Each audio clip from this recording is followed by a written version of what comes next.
Impact Catalyst and the Industrial Development Corporation created 4,000 temporary jobs in the previous financial year. This was done through the Social Employment Fund program.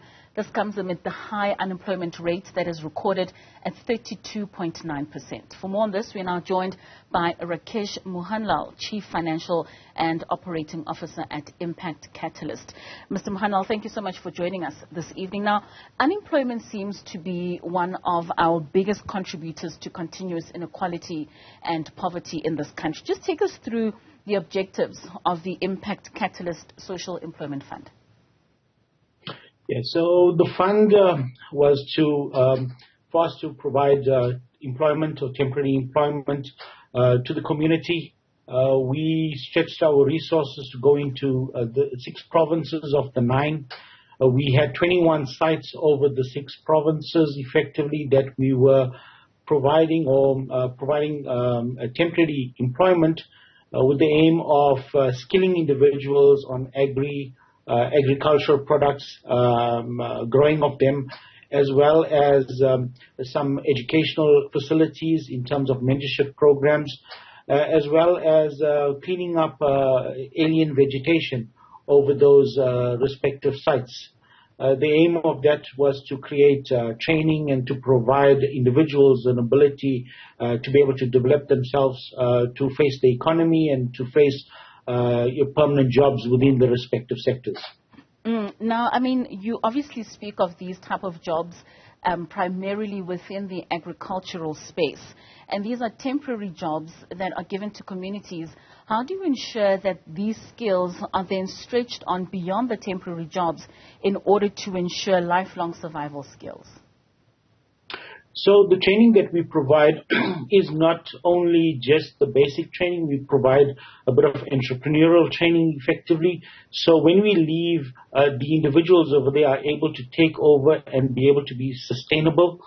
In terms of the growth in the agriculture, what we do is that the training also offers individuals the ability to be able to develop home gardens.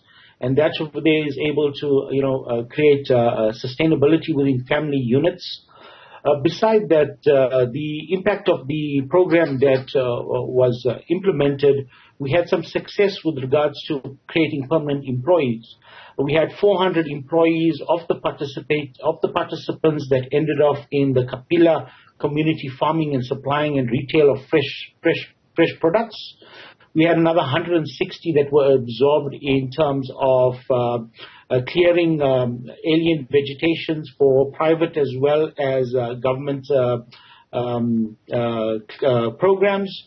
We've also had around about 40 of individuals that were absorbed in the Kruntprat game farm, which was for operational and managerial sector development. We've also had other individuals that have left the program over there and started developing their own enterprises, as well as based on the fact that individuals have the skill, they've been now able to go out to other farming organizations and apply for permanent positions or permanent jobs within those communities and those sectors. And speaking of those that have gone on to develop their own enterprises, do you create any opportunities for access to markets? So on the SEF2 program, what we've tried to do is that with the removal of alien vegetation, we've moved to the next stage, where we're looking at taking alien vegetation and doing manufacturing with them.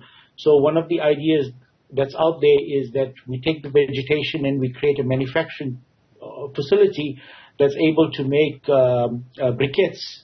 The second idea that we are putting to market is effectively taking the alien vegetation and creating animal fodder, which would help the animal livestock industry.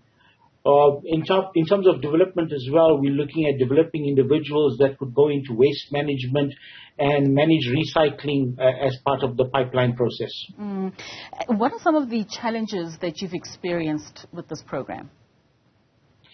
So the program was huge to implement, going into 6 different provinces. going on to 21 different sites effectively. That was a huge challenge to implement over a short period of time. The other issues that we did have was, implementation from a technology point of view, because the sites that we had were in rural parts of the province effectively. Transportation, ensuring that we had individuals on site with the correct PPE, etc. But we managed to, pull that together effectively and implement a successful project. And the individuals that, came off the project over there were very grateful, firstly, for actually having a job, earning some income over a period of time, but also to gain those skills and go back to the community and deliver, agri products as well as the agri garden that they were able to sustain over a period of time. Well, I mean, it's quite a thinking that a lot of young people will move from rural areas to come to urban areas and look for jobs in the city. How has the reaction been for many of the young people who are a part of this program that are participating primarily in agricultural type of jobs? So the aim of the project over there was to exactly, empower the youth of the country effectively, because that's where we, find majority of the youth and the unemployment. If you look at the stats that of the 4,143 individuals that we had participating, 67% of them were youth, and a phenomenal 59.4% were female.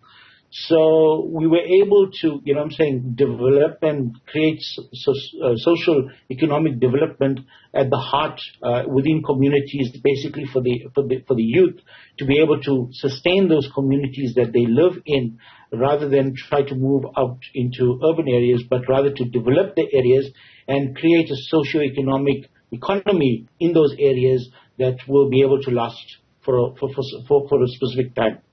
All right. Thank you so much for joining us this evening. It's quite an impactful program that you have there, one that certainly is targeted at our unemployment rates that's currently sitting at 32.9%. Thank you so much for joining us this evening. That was Impact Catalyst Chief Financial and Operating Officer, Mr. Rakesh Mohanlal.